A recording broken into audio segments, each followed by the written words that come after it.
Bueno, mil Bien, perdones a todos por este problema técnico. No lo solucionamos con tiempo. Ya estoy grabando yo. Eh, Gracias a todos por su participación en este seminario, como les había dicho. Regresemos, por favor.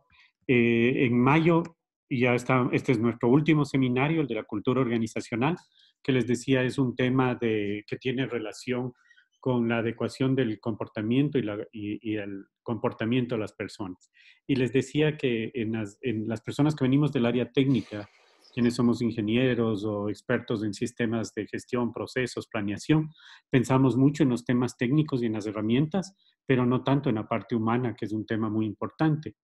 Entonces, antes de presentarles a Jorge, nuestro facilitador, quisiera comentarles un poquito los productos que tenemos en la empresa, ¿no? Corporación Q, como ustedes conocen, la mayoría de ustedes han tenido ya una relación larga con nosotros. Qué gusto ver que la mayoría de personas son conocidas en este webinar. Tenemos una línea de asesoría o consultoría en donde nuestros productos principales son planeación estratégica, procesos, sistemas de gestión de todo tipo, calidad, seguridad, ambiente, etcétera. Tenemos una línea de entrenamiento en los mismos temas y tenemos una línea de automatización con la solución tecnológica ISO Tools, a la cual representamos en Ecuador desde hace 11 años. También algunos de ustedes son usuarios de esta plataforma que nos ha ayudado no solo ahora en época de pandemia a hacer teletrabajo, sino desde hace 11 años a usar ya este tipo de herramientas que generan alta productividad.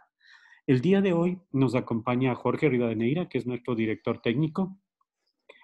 Jorge es de formación básica sociólogo, pero tiene también una maestría en gestión del conocimiento, es decir, que toda su formación está en el área social. Tiene amplia experiencia en temas de cultura, comportamiento, y estos son temas que, bueno, a nivel organizacional se manejan mucho a nivel de psicología y de sociología, y él ha venido liderando desde el inicio los temas relacionados con cultura organizacional. Jorge tiene también una amplia experiencia tanto en el sector público como en el privado. En el sector público ha desempeñado altos cargos en varias instituciones y en el sector privado ha trabajado con nosotros como consultor desde hace varios años, probablemente 10 años atrás. También es consultor del Programa de Naciones Unidas para el Desarrollo en Cadenas de Valor. Y bueno, es un gusto que Jorge nos pueda liderar y guiar en esta reunión.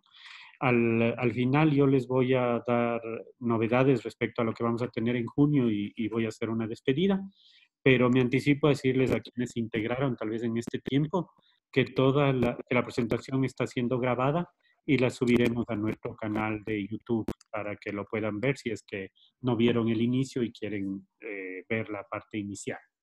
Gracias por asistir nuevamente y les dejo con Jorge.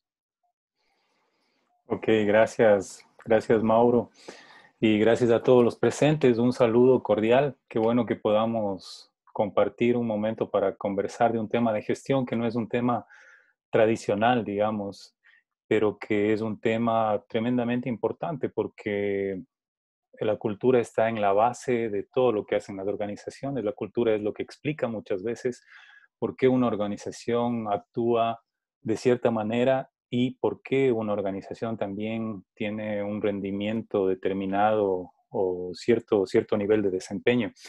He decidido empezar con esta frase porque la cultura me parece que nos ayuda mucho a reflexionar sobre el valor de la cultura en tanto trascendencia, ¿no? La cultura de la organizacional, la cultura en general y la cultura de la organización es algo que trasciende a las personas que en determinado momento llegan a ser parte de esa cultura.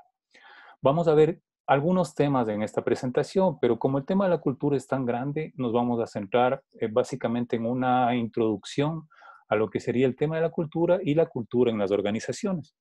El primer tema que vamos a ver es justamente ese, ¿no? ¿Qué es la cultura y qué es la cultura en las organizaciones?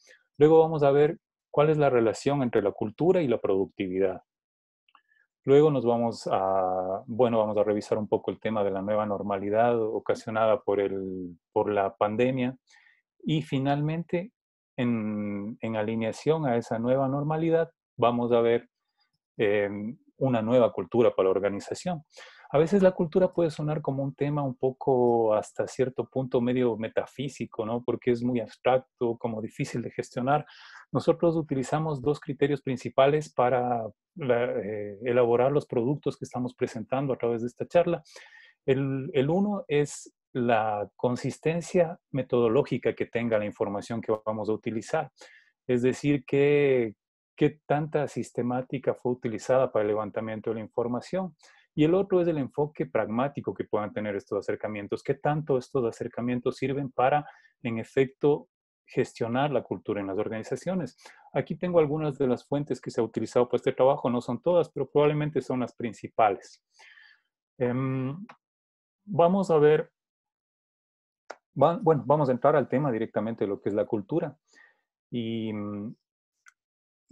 para un poco explicar la cultura organizacional, no en palabras, sino a través de una fábula, les voy a presentar esta historia de los 5 monos. Tal vez algunos estarán familiarizados con la fábula de los 5 monos. De hecho, esta fábula empieza en un experimento real.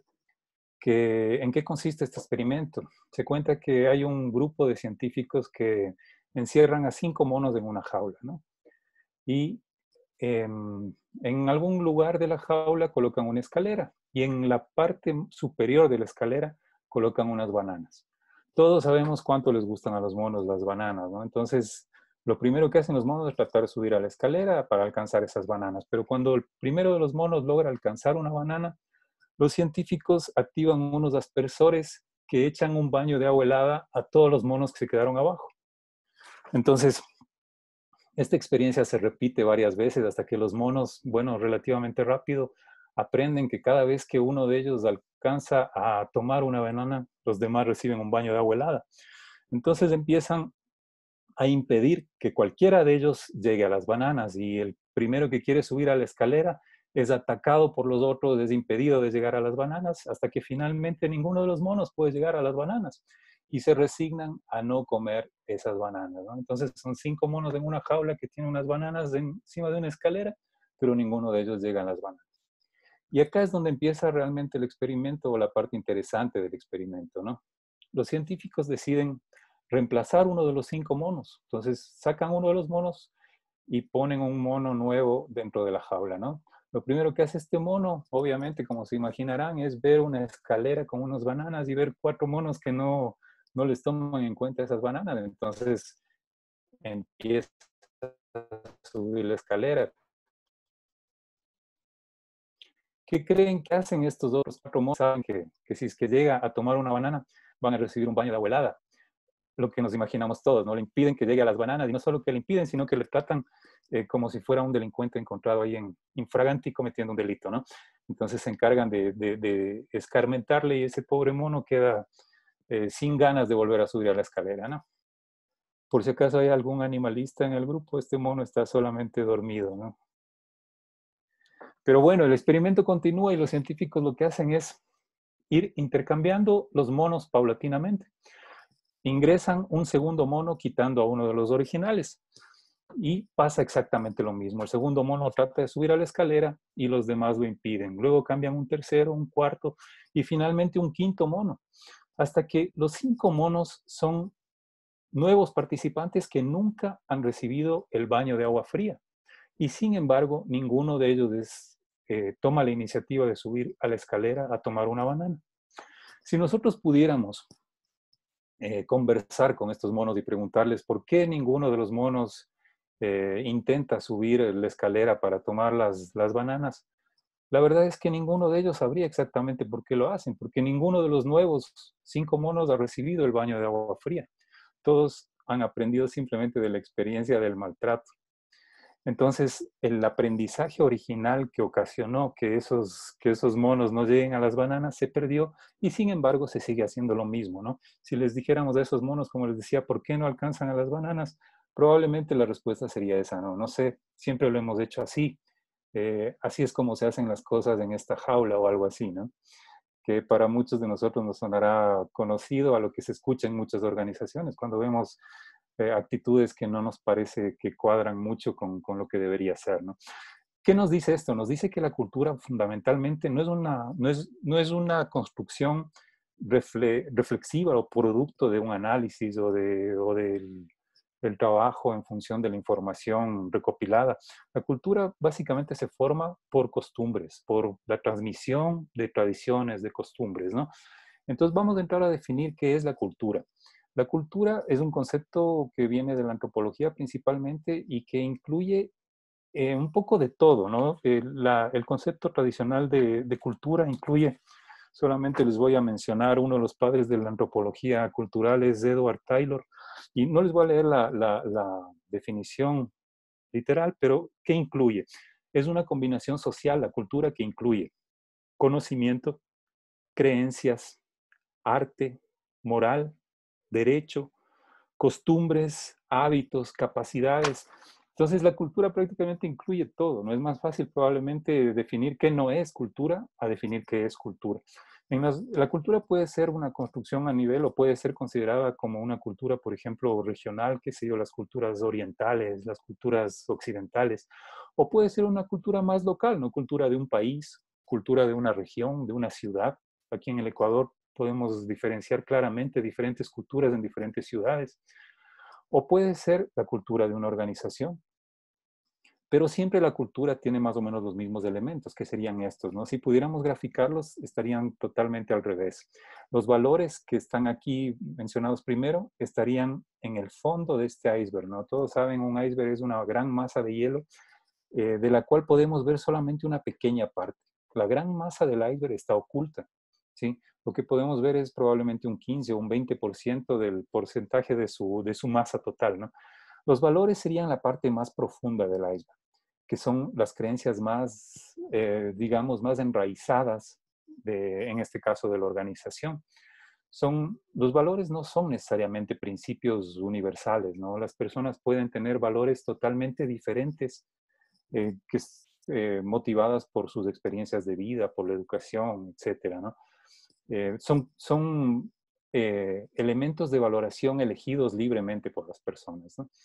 Y sobre esos valores se van construyendo creencias o paradigmas, mapas mentales, construcciones mentales que le ayudan a la gente a identificar cosas, a ubicarse en el mundo que le rodea, ¿no? Y sobre esos paradigmas se van construyendo tradiciones. Todas las organizaciones suelen tener tradiciones. Por ejemplo, qué sé yo, yo estuve en algunas, como mencionaba Mauro, yo estuve en organizaciones públicas donde había unas tradiciones del tipo de que en la oficina de la ministra había una fantasma de una niña que rondaba las noches y por eso todos los trabajadores del ministerio le tenían miedo y así, o tradiciones como que el viernes la gente se va a la tienda de la esquina, come los motes o las papas, y que van formando un sentido de identidad que de alguna manera viene a ser como la etiqueta que distingue a esa organización por fuera de lo que sería la marca convencional, ¿no? Son tradiciones internas, no vistas, ¿no? A un nivel ya más superficial estarían las políticas, las normas que rigen ya las reglas de juego de la organización. Y la parte visible del iceberg sería ya el comportamiento, ¿no? Las operaciones de la organización, cómo llega al cliente con sus servicios, cómo elabora sus productos, ¿no? Entonces, lo que vemos de la organización es solo una pequeña parte. Todo lo que no vemos es lo que explica a eso que sí vemos de la organización. Entonces, lo que no vemos es la cultura. Les voy a poner una definición acá de la Unidad de Apoyo de Aprendizaje de la UNAM de México, de la Universidad Autónoma, que más o menos es una definición estándar, ¿no? Que se repetiría para muchos teóricos, ¿no? Que es un conjunto nuclear de suposiciones, entendimientos y reglas implícitas que gobiernan el comportamiento cotidiano en el lugar de trabajo. Es básicamente lo mismo, ¿no? El comportamiento y atrás de ese comportamiento unas reglas implícitas, unos entendimientos, unas suposiciones que serían las creencias y que están fundamentadas en los valores de las personas, ¿no? Entonces, un último concepto que nos interesa acá para que quede claro para definir la cultura, que es el de cultura dominante o versus cultura fragmentada. Una cultura dominante se dice cuando la organización comparte estos valores o estas creencias para la mayor parte de sus colaboradores. ¿Sí? La mayor parte de colaboradores acepta, se identifica con los valores o creencias. Y es fragmentada cuando existen diferentes grupos, ¿no? Es muy difícil congregar a toda la gente porque la gente forma grupos pequeños, la gente de ventas no se entiende con la de producción no se entiende con el administrativo y así. muchas veces sucede. Eso cuando se trata de gestionar la cultura en la organización, lo primero que habría que hacer cuando una cultura es fragmentada es hacer que esa cultura se consolide y sea una cultura más fuerte, más dominante, ¿no? Si no es dominante, no se puede gestionar esa cultura. Lo primero que habría que hacer es eso. Eh, ¿Por qué es importante gestionar la cultura? Porque existe una relación muy fuerte o muy directa entre lo que es la cultura y la productividad. Les voy a mostrar solamente unos datos, tanto negativos como positivos, que tienen que ver con temas de cultura y cómo influyen en el desempeño de las organizaciones. Esto es información tomada de varias fuentes, ¿no? Por un lado, el reporte de Global Purpose Index del 2016, algunos estudios del Greater Good Science Center de la Universidad de California en Berkeley y algunos estudios de la consultora Gallup en diferentes países. Esta información puede variar por regiones, por ejemplo, en Asia y en Europa varía, en América varía un poco, pero más o menos mantiene una cierta coherencia y los datos que están acá son un promedio global, ¿no? Más o menos entre el 30 y 40% de personas mencionan que su trabajo es una fuente consistente de estrés. Esto es gravísimo porque no estamos diciendo que es una fuente eventual de estrés o que alguna vez a la gente le da estrés en el trabajo, sino que consistentemente el trabajo genera estrés en las personas, ¿no? En cerca de la mitad de las personas, en algunos lugares es más de la mitad. Antes de pasar a la siguiente, el estrés como consecuencia ocasiona problemas de todo tipo, ¿no? Por ejemplo, problemas de salud como alteraciones del sueño, problemas digestivos, problemas mentales por la preocupación constante, problemas de tensión arterial. Cerca del 90% de personas reportan aburrimiento en el sitio de trabajo. El aburrimiento, imagínense las consecuencias que puede tener en el sitio de trabajo, ¿no? Falta de concentración, un desempeño deficiente y además incluye el aumentar el riesgo, por ejemplo, de sufrir accidentes, ¿no? Si una persona está aburrida, está distraída, le puede caer algo encima, puede cometer un error grave, enviar información que no debía enviar, eh, no completar su tarea de manera adecuada, ¿no? Ahora, por el lado positivo, digamos, les voy a presentar algunos datos sueltos, ¿no? Trabajadores orientados hacia un propósito, es decir, que ven sentido en la actividad que realizan, muestran 64% mayores posibilidades, mayores niveles de cumplimiento de objetivos y de metas, 50% más probabilidades de ocupar posiciones de liderazgo, 47% más probabilidades de ser promovidos.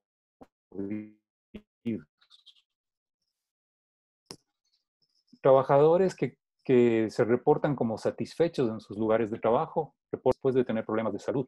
Muchos trabajadores tienen problemas de salud de los cuales no llegan a recuperarse totalmente, ¿no? El 41% menos pérdida de tiempo en el trabajo por atenciones de salud o por mala salud, ¿no? Atenciones médicas o permisos, ausentismo por tema de salud. El 81% menos de interés en buscar un nuevo trabajo al año siguiente. Bueno, tal vez ahora la pandemia está cambiando estas relaciones, pero especialmente los millennials suelen buscar trabajos constantemente, pero cuando se reportan como satisfechos, hay el 81% menos posibilidades de que busquen otros trabajos, ¿no? Y ahora sí vamos a entrar a ver un caso de la empresa Zappos. No sé si alguien de ustedes tal vez conoce esta empresa. Es muy ilustrativo el caso, se utiliza en la escuela de graduados de Stanford de negocios porque es muy didáctico y es un caso que tiene algunas características clave que tienen que ver con la gestión de la cultura, aunque es una empresa que fundada hace 20 años más o menos, tenían ya la percepción en ese caso, en ese momento más a nivel de visión empresarial de sus promotores, pero muchas de esas cosas que en ese tiempo eran solamente la visión de los promotores, ahora ya tienen sustento científico. Entonces, lo que vamos a ver en este caso son cosas que ahora tienen ya una explicación y que de hecho se hacen mucho en el tema concreto de gestión de la cultura, ¿no?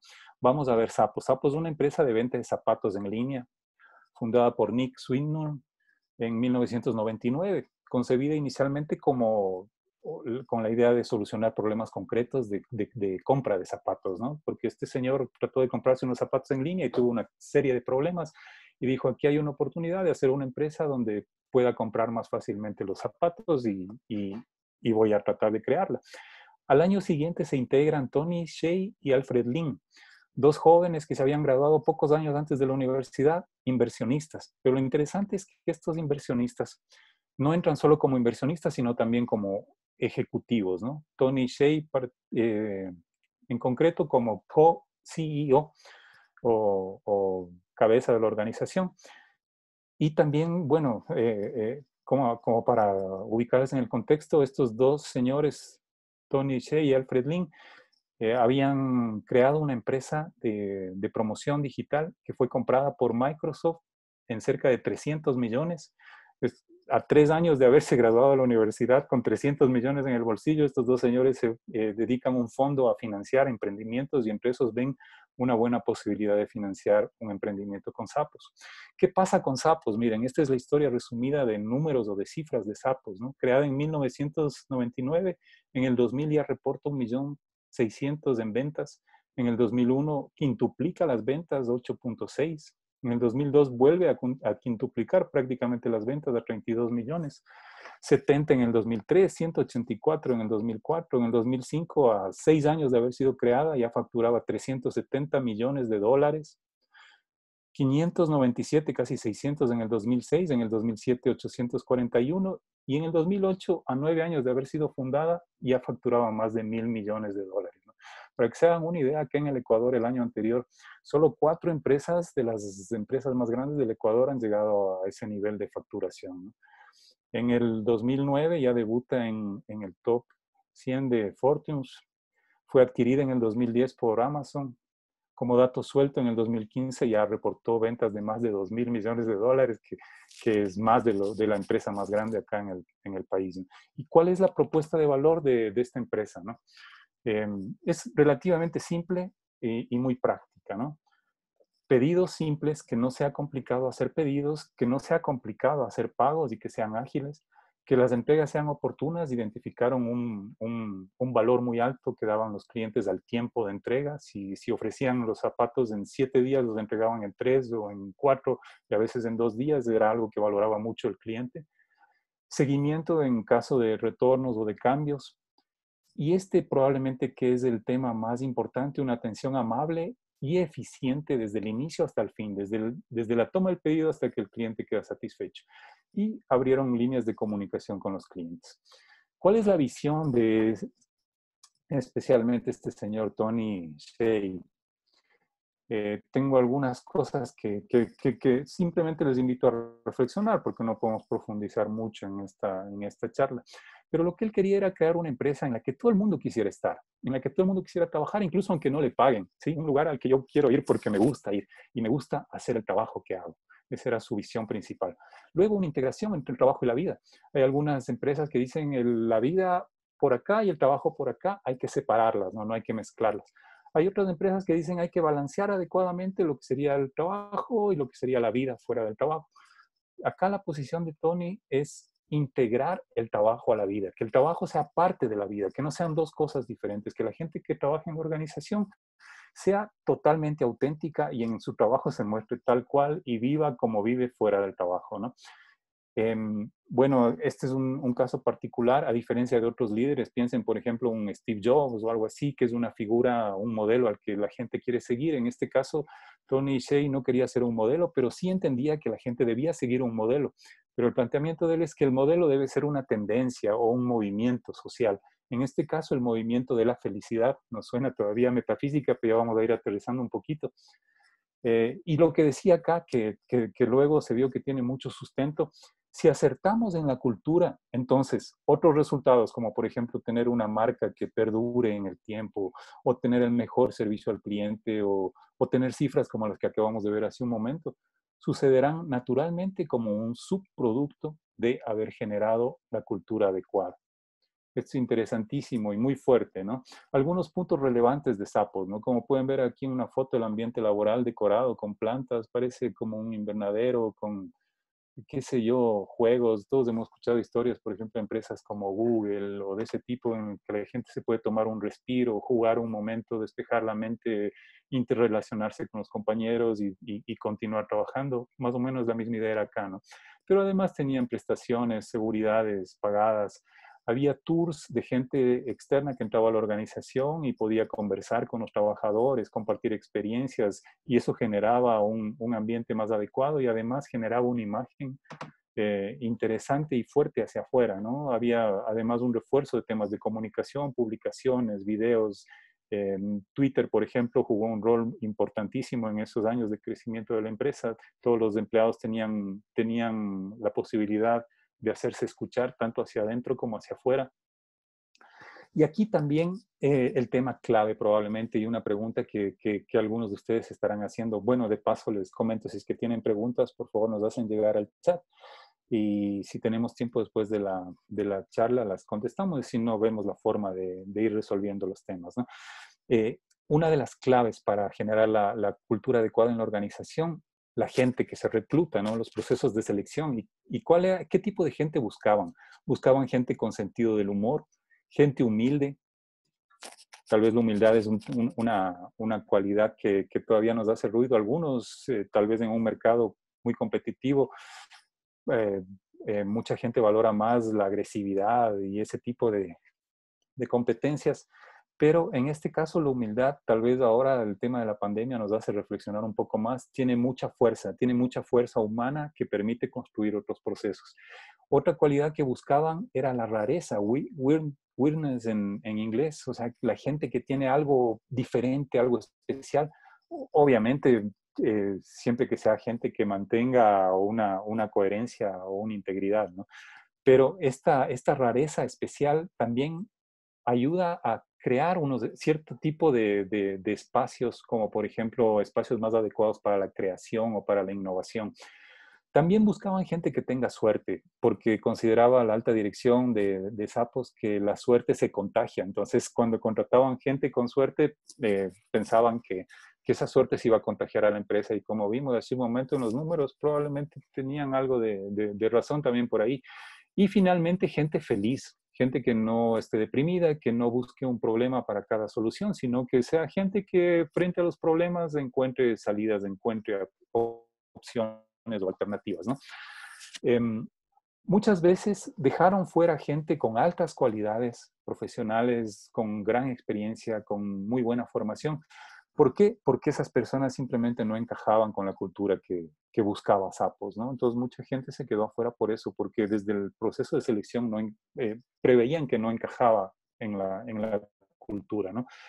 A los gerentes, por ejemplo, se les requería compartir con sus equipos entre un 10 o un 20% de su tiempo libre. Eso ayudaba a generar esos nexos humanos. Empezaban por el equipo de lealtad al cliente. Las personas que trabajamos en calidad sabemos la importancia de conocer al cliente de cerca, de conocer sus requerimientos. Acá en Sapos, todas las personas que entraban tenían que entrar por el frente de batalla, que era el equipo de lealtad al cliente, que eran las personas, lo que son las personas que pueden ver cara a cara al cliente y conocer sus reacciones, conocer sus necesidades, conocer sus impresiones cuando reciben el servicio. Esa es más o menos la presentación general del caso Sapos. Hay muchos temas que se puede seguir profundizando, pero no va a ser lamentablemente en esta charla. Espero que más adelante podamos continuar con eso, pero algunos de los hallazgos que vemos acá los vamos a tratar de ir explicando. El bienestar, como planteamos acá, genera riqueza, como vimos en el caso de Sapos, ¿no? Las consecuencias de un ambiente laboral positivo, obviamente hay muchas consecuencias, aquí hemos tratado de poner las principales que tienen relevancia para la generación de riqueza, como por ejemplo la gente tiene mejor capacidad para manejar el estrés, hay una mejor conexión entre compañeros de trabajo, el ambiente es más cohesionado y seguro, la gente se siente segura cuando tiene gente de confianza, amigos cerca, ¿no? Entonces, todo eso tiene es como el escenario ideal para que se generen otros resultados. Acá las fuentes son igual algunos estudios del Greater Good Science Center y también algunos estudios de la doctora Nanya Mandal del Colegio Médico Gubernamental de West Bengal en la India. La explicación científica acá es que en ambientes positivos es mucho más probable que se genere dopamina, que es un neurotransmisor que genera el cerebro, pero no lo genera en cualquier momento y de hecho no lo genera en absoluto cuando las situaciones son adversas, la genera cuando las situaciones son favorables. Muchos estudios han comprobado que la dopamina controla el flujo de información entre los lóbulos frontales del cerebro y otras áreas del cerebro. Y se ha visto, aunque no está totalmente probado desde el lado positivo, pero sí está totalmente probado desde el lado negativo, que cuando hay una afectación, cuando no hay suficiente dopamina, cuando hay deficiencia de la sustancia, hay ciertas funciones cognitivas que se afectan, y entre esas la memoria, la capacidad de atención y de concentración y la capacidad de resolver problemas. Todas, obviamente, bueno, habilidades que se utilizan en la vida diaria, pero también habilidades que se utilizan directamente en el trabajo. Entonces, ¿cuáles son los resultados ya laborales de que la dopamina se genere en este ambiente favorable?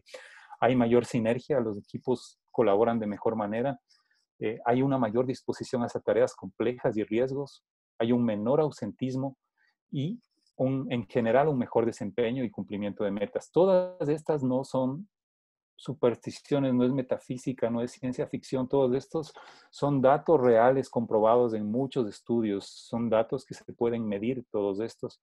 Eh, ¿No? Y bueno, de hecho no tenemos acá el tiempo para presentar casos puntuales, pero existe mucha información dura que respalda estas afirmaciones, ¿no? Bueno, entramos al tema de la nueva normalidad. Todos tenemos ya cierta familiaridad con este intruso que vemos aquí en la imagen y que lo hemos estado probablemente viendo incluso en nuestras pesadillas. La nueva normalidad tiene, eh, bueno, el principio de que cuando pase esto, entre comillas, no vamos a volver a donde estábamos, vamos a tener una nueva situación cambiada. Y aquí he incluido dos afirmaciones de uno de los padres del comportamiento organizacional, Stephen Robbins, bueno, esto es de una publicación de hace más de 10 años. La consistencia en el comportamiento, que es lo que habíamos visto hace un momento como cultura dominante, cuando la mayor parte de personas o todas las personas de la organización comparten los mismos valores y creencias, es un activo para la organización siempre y cuando ésta enfrente un ambiente estable, un ambiente externo estable. ¿Qué pasa cuando ese ambiente no es estable, como lo que nos está pasando ahora, ¿no? Cuando un ambiente llega a pasar por un cambio acelerado, la cultura que fue absorbida por la organización se torna inapropiada. Pero no solo eso, no solamente que se torne inapropiada, sino que se convierte además en una carga y hace difícil la respuesta frente a cambios del ambiente. Entonces la cultura, por un lado, nos puede ayudar a mejorar, pero cuando no es adecuada al entorno, al contexto en el que está la organización, es un impedimento para mejorar, es una carga. Entonces ahí lo más urgente será trabajar en temas de cultura, ¿no? Porque se puede trabajar en temas que están más en la superficie, en el comportamiento, pero si no trabajamos estos temas que están subyacentes, los resultados van a ser muy, muy bajos, ¿no? Igual los que estamos en calidad estamos muy conscientes que el trabajo se debe enfocar no a los efectos, sino a las causas, ¿no? La nueva normalidad cambia todas las reglas de relacionamiento, especialmente hoy por el tema de teletrabajo, por ejemplo, ¿no? Las relaciones entre personas son muy diferentes, están mediadas muchas veces por la tecnología, pero además cambia los requerimientos de los clientes, esta nueva normalidad, ¿no? Si, por ejemplo, hace unos meses yo buscaba una prenda de vestir, puede ser que busque el color, el tipo de tela, el diseño. Ahora con estos cambios que hemos vivido en los últimos meses, la gente va a empezar a buscar, por ejemplo, qué sé yo, telas que le protejan frente a contaminantes externos o agentes externos, telas que no sean adherentes a bacterias, a virus, telas que sean más fáciles de limpiar. No se va a preocupar tanto probablemente por el tema de la apariencia, cuanto por la necesidad de mayor seguridad respecto a lo que nos está pasando, ¿no? Entonces cambian, además de las condiciones del ambiente, los requerimientos de los clientes. Acá algunos cambios que estamos ya viviendo en esta época de pandemia, algunos ya los hemos visto, otros están empezando y otros se irán ya consolidando en próximos meses, ¿no? Eh, hay evidencia ya, hay información suficiente como para saber que la jornada laboral se está extendiendo. En los Estados Unidos llega a cerca de un 40%, en Europa algo menos, entre el 25 y el 30%. La gente trabaja más tiempo. La jornada laboral en teletrabajo es extendida. No necesariamente eso significa una mayor productividad, pero es un caso real, la gente está más tiempo dedicada al trabajo, ¿no? Unos índices altísimos de desempleo. El otro día recibí una información de que probablemente hasta ahora cerca de 30 millones solamente en Estados Unidos de empleos perdidos. Hay un impulso renovado de negocios y de comercio virtual y también de emprendimientos de todo tipo. Usualmente la consecuencia de un mayor desempleo es la generación de emprendimientos. Muchos de esos subsistirán, otros no, pero la situación obligará a que haya emprendimientos de todo tipo, ¿no? Como, qué sé yo, por ejemplo, temas como ir a cortar el cabello a las personas en la casa o cuidar a los niños pequeños ahora que no pueden ir a centros de cuidado o de educación infantil. Gente parvularias o educadoras que tengan que ir a cuidarles en su casa, y etcétera, ¿no? Todo tipo de emprendimientos en esa línea. El consumo tiende a ser restringido, ¿no? La gente tiende a consumir lo básico, tanto por el problema económico como por esa especie de humildad que nos ha generado esta pandemia, esa sensación de fragilidad que tenemos como consecuencia de la pandemia. Todo lo que es consumo suntuario va a bajar, se espera que vaya bajando. Se han identificado nuevos riesgos, por ejemplo, con el teletrabajo hay mucha información compartida en redes y eso obviamente representa un riesgo a la seguridad de esa información. Hemos escuchado, por ejemplo, temas como un incremento de violencia intrafamiliar relacionados ya con temas como el confinamiento o el aislamiento o el distanciamiento, ¿no? Eh, y también vemos, curiosamente, una integración real del espacio trabajo-vida, ¿no? Algo como lo que vimos hace un momento de la visión de Tony Hsieh. Ahora es real. La gente está trabajando en su casa y es donde está viviendo y está mezclando ciertas actividades de la vida diaria con su trabajo, ¿no? No es que se sienta ahí a trabajar 8 horas y se olvida de la casa, sino que mientras trabaja de pronto se levanta, ayuda a limpiar por aquí, a servir la mesa o a lavar los platos y continúa trabajando y así. Entonces, hay una integración más real de los espacios trabajo-vida. Es probable que, bueno, es muy probable que el problema del incremento de la pobreza sea muy grave por temas de afectación a la producción. Y en nuestros países es muy probable que también se incrementen las desigualdades sociales, ¿no? O sea, ese es un tema también cultural.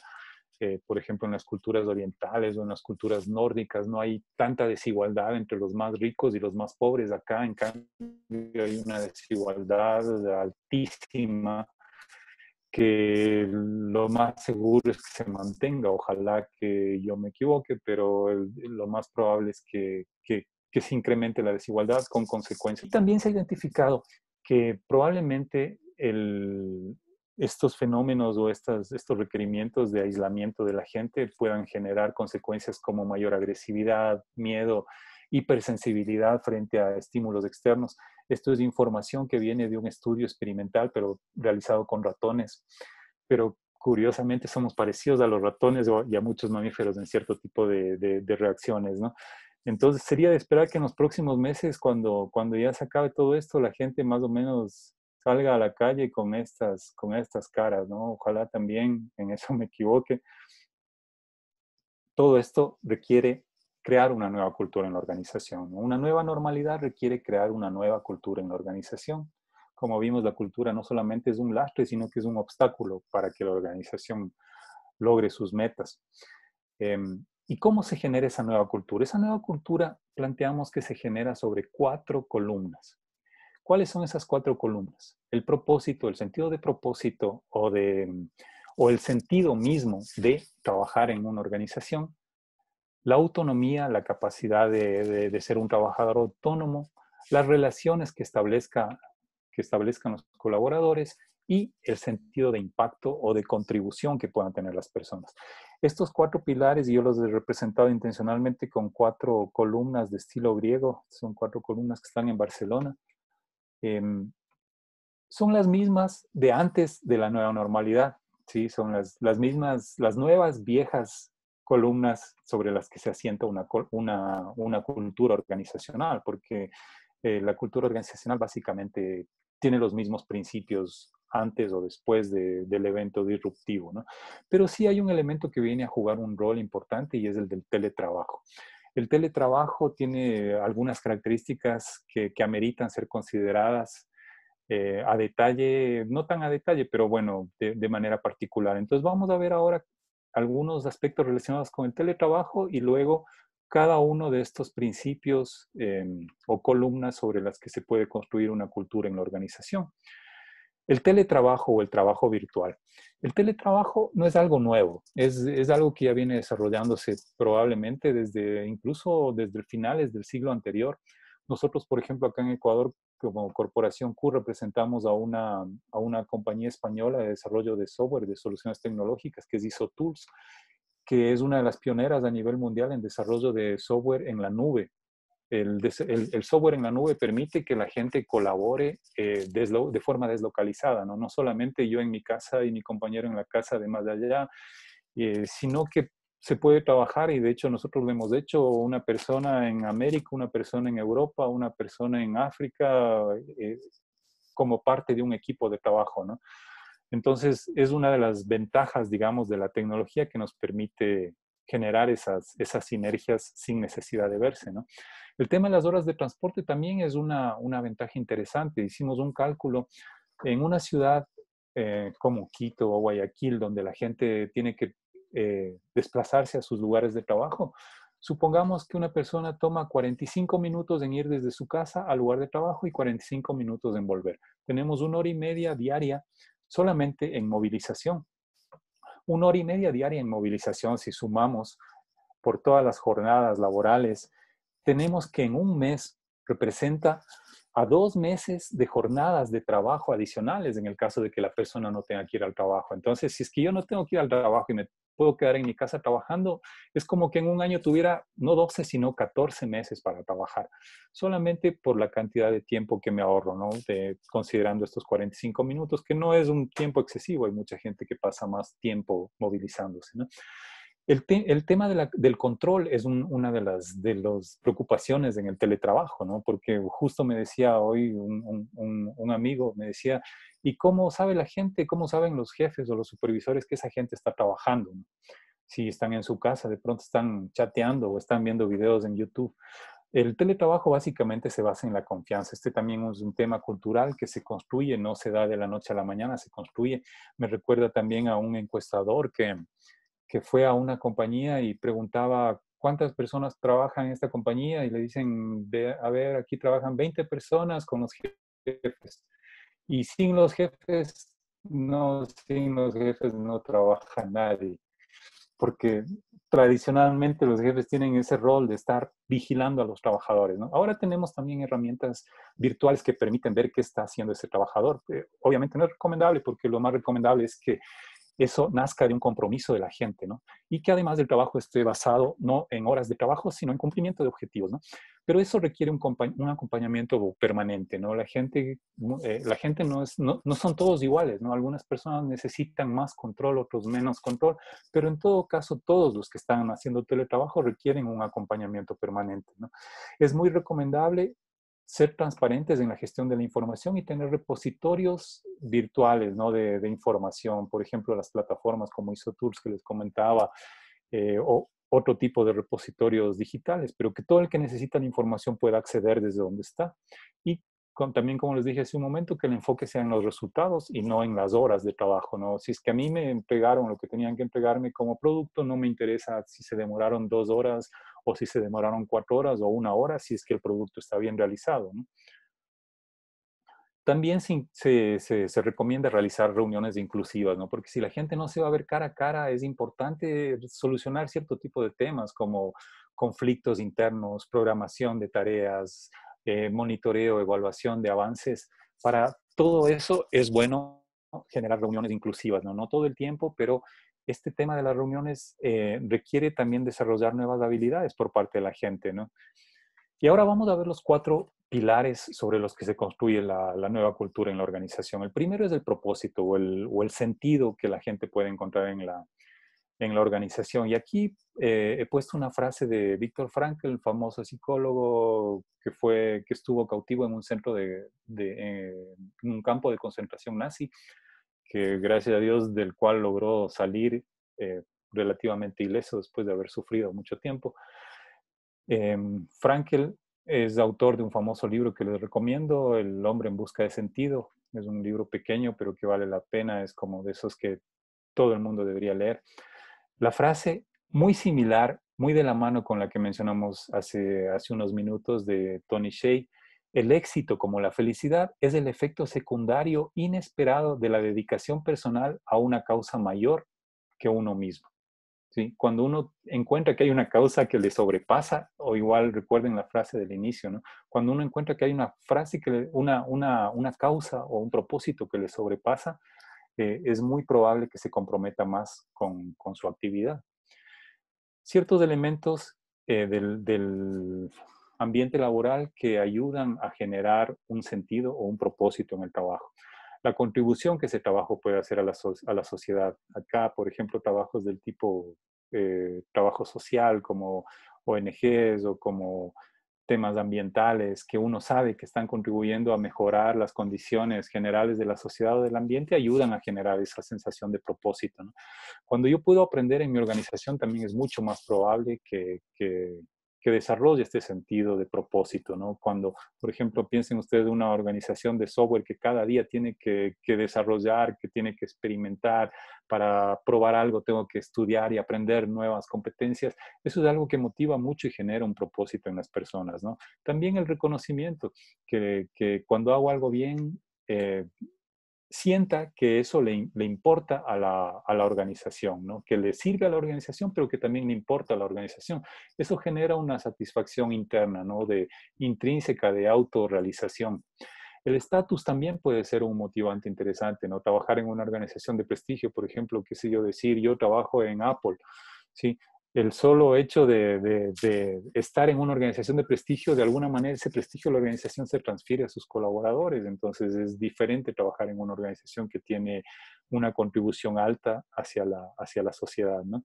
Y también el sentido de pertenencia a una comunidad, ¿no? Es algo que ayuda mucho a generar este propósito o este sentido en la actividad laboral. Ahora podemos hablar también de comunidades virtuales, no necesariamente solo comunidades físicas, ¿no? O geolocalizadas. El segundo pilar, la autonomía.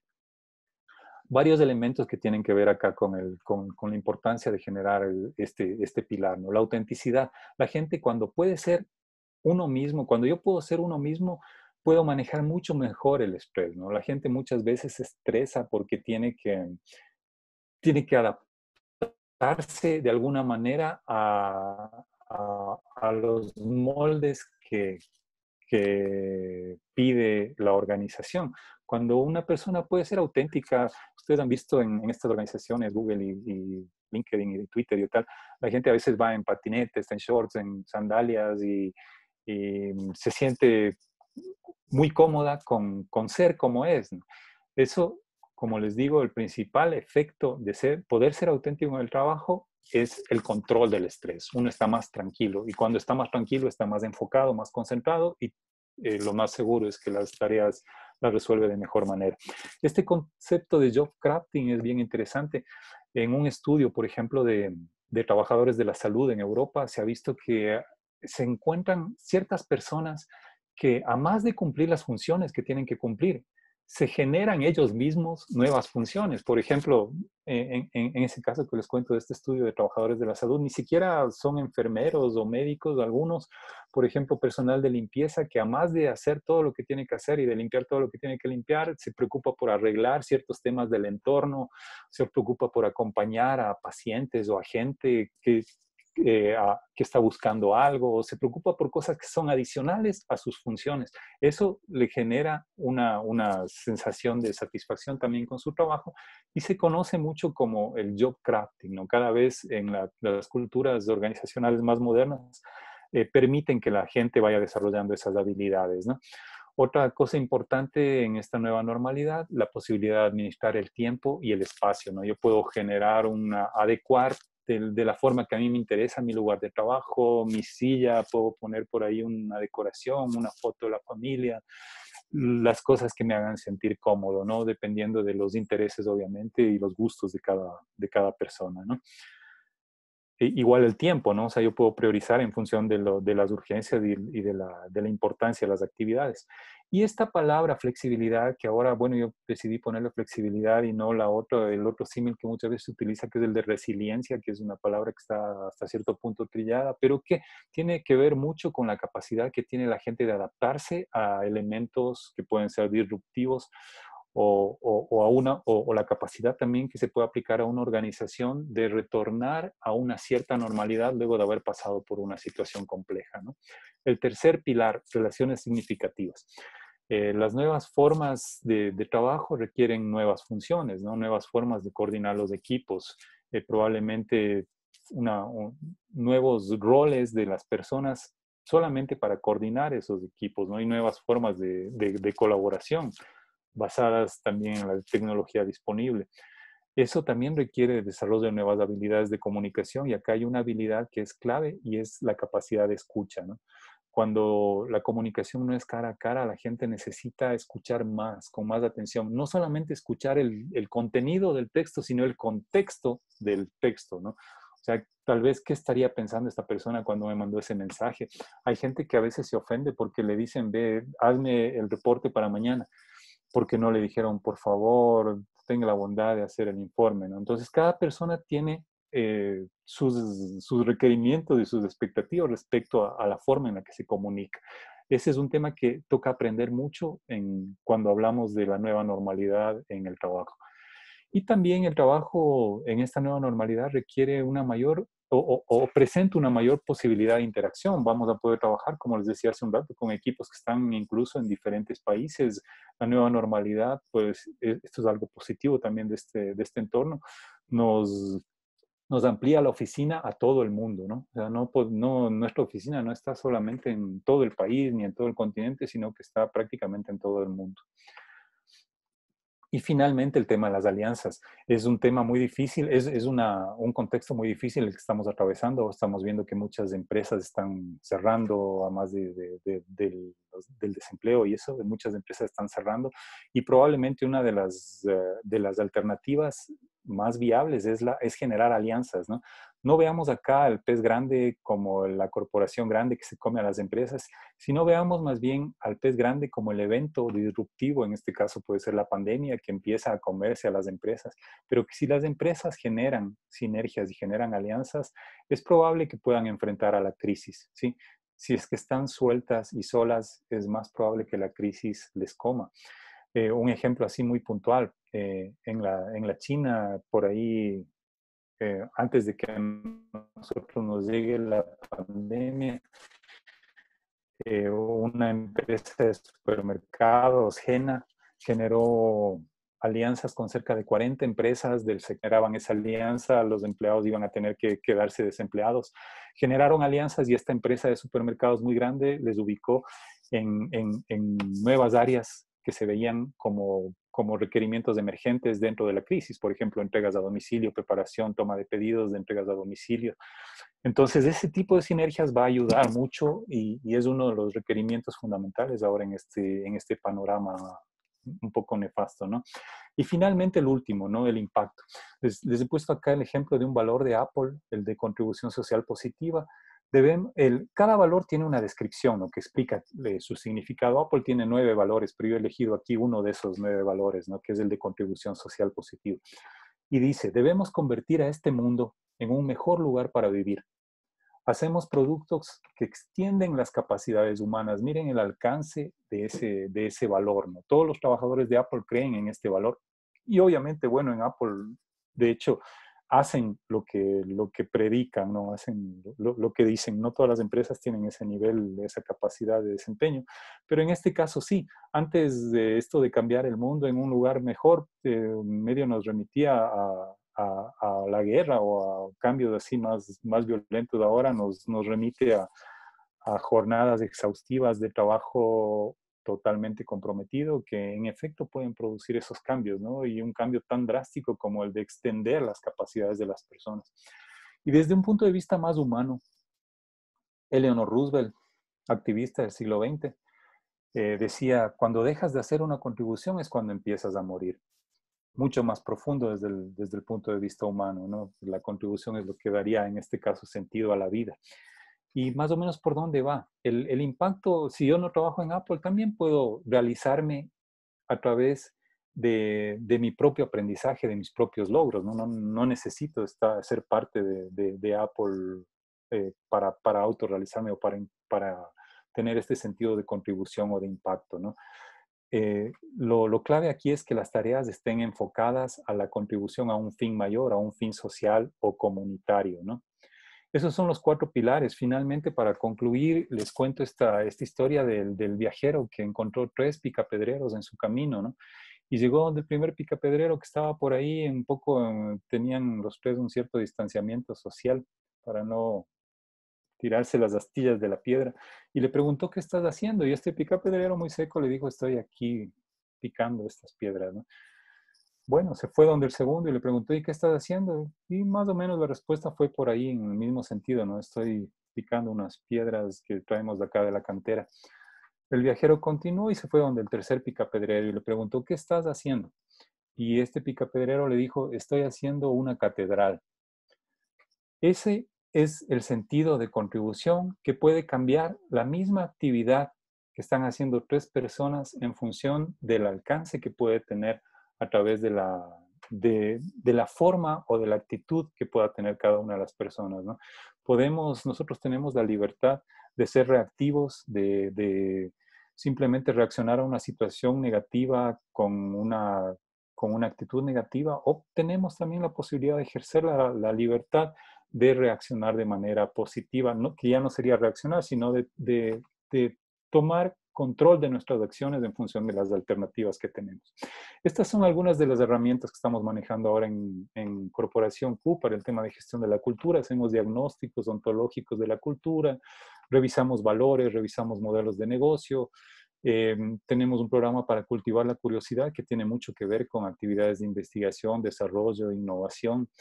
También promover el asombro, que ayuda mucho a mejorar el clima laboral, terapias de humor y este concepto mindfulness que un poco tiene que ver con alcanzar un nivel más alto de conciencia, estar más despierto, estar más atentos respecto al entorno, a lo que nos está sucediendo. El mindfulness es una tendencia empresarial.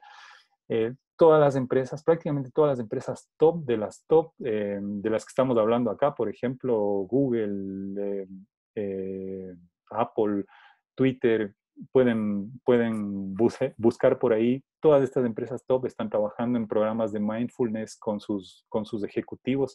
Y el mindfulness básicamente está sustentado en una tradición milenaria que es la meditación Zen. Y les dejo con esta frase ya para despedirme. Es una frase que me gusta mucho eh, para enfocarla en este tema de la cultura, porque hay tanto por hacer que quisiéramos hacer todo, pero tenemos que por lo menos empezar por hacer lo necesario, ¿no? Que es analizar cuál es la situación que tenemos frente a este problema externo, dar los primeros pasos y luego cuando hacemos lo necesario probablemente podemos hacer lo que es posible y de pronto estaremos logrando lo imposible. Es una frase de San Francisco de Asís. Con esto quisiera despedirme y quisiera invitarles, como les dije hace un momento, a que nos compartan sus inquietudes, sus dudas, sus comentarios.